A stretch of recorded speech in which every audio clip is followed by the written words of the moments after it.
voici, Seigneur, je viens faire ta volonté, qu'il me soit fait selon ta parole.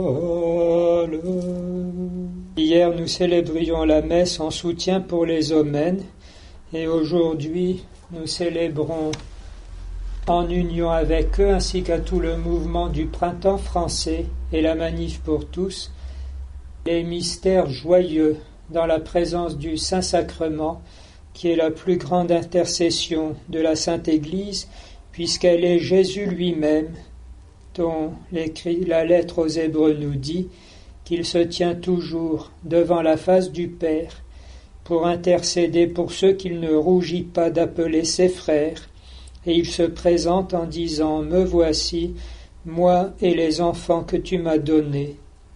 Premier mystère joyeux, nous célébrons l'Annonciation, et nous entendons cette parole de l'archange Gabriel à la Vierge Marie, après lui avoir annoncé la conception miraculeuse de Saint Jean-Baptiste dans le sein de sa cousine Élisabeth, car rien n'est impossible à Dieu.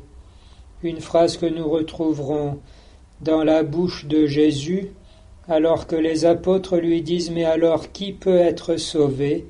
Jésus répond « Pour les hommes c'est impossible, mais non pas pour Dieu, car tout est possible à Dieu. » C'est dans l'incarnation du Verbe que se trouve l'œuvre insurpassable, la plus haute du Saint-Esprit, dans toute l'histoire de la création, de la révélation et du salut. Et cette œuvre est advenue dans le sein de la Vierge Marie avec son consentement. Notre Père qui es aux cieux. Deuxième mystère joyeux, la Visitation, et nous retrouvons avec joie le cantique de la Vierge Marie, qui est vraiment notre chant de victoire en même temps que notre cri de guerre. Il s'est penché sur son humble servante, désormais tous les âges me diront bienheureuse, le puissant fit pour moi des merveilles, saint est son nom.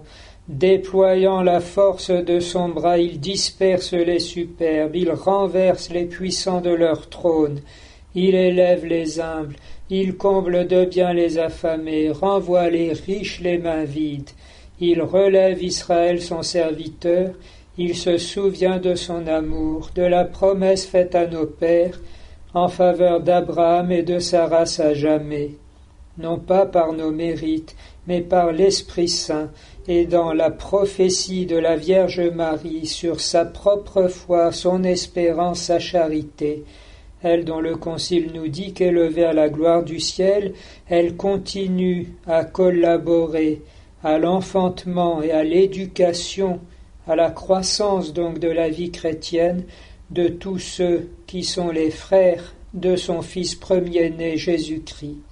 Notre Père qui es aux cieux. Troisième mystère joyeux, nous célébrons la Nativité. Le Seigneur Jésus est né selon les Écritures, conformément aux Écritures à Bethléem. Les exégètes nous disent que Bethléem veut dire en hébreu la maison du pain, et ils y voient toute une résonance eucharistique. Il est intéressant de penser que lechem, la racine sémitique, en arabe par contre veut dire non pas le pain mais la chair. Et nous voyons ainsi cette dimension eucharistique réaffirmée en même temps que nous retrouvons le sens de l'incarnation. Le Seigneur Jésus fait de son corps notre nourriture, mais aussi notre demeure et le rempart pour nous protéger, en prenant sur lui les coups qui nous étaient destinés, afin que nous puissions reprendre souffle, au sens fort recevoir l'esprit d'adoption, et en lui, par lui, pour lui, avec lui, dire Abba, Père. Notre Père qui es aux cieux. Quatrième mystère joyeux, nous célébrons la présentation de Jésus au temple, et nous retrouvons le refrain du début, « Voici que je viens, ô Dieu, pour faire ta volonté ». La lettre aux Hébreux nous dit que le Seigneur dit cela en entrant dans le monde, justement au moment où la Vierge Marie répond cela à l'archange Gabriel, « Voici la servante du Seigneur, qu'il me soit fait selon ta parole ». ce que Jésus-Christ vit, c'est la Vierge Marie qui l'exprime. Et encore à la présentation, on vient racheter Jésus comme premier-né, mais en réalité c'est la Vierge Marie et Saint Joseph. Et en réalité c'est Jésus-Christ qui commence son œuvre de rédemption à partir de son incarnation et qui ira se manifestant jusqu'à sa crucifixion à l'heure de midi lorsqu'il n'y a plus aucune ombre. Notre Père qui es aux cieux. Cinquième mystère joyeux, nous célébrons le recouvrement de Jésus au temple.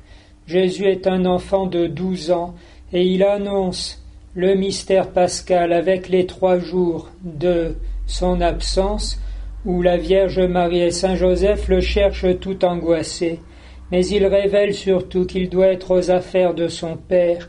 Il y a ici plus grand que Jonas et plus grand que le temple, expliquera Jésus dans l'Évangile.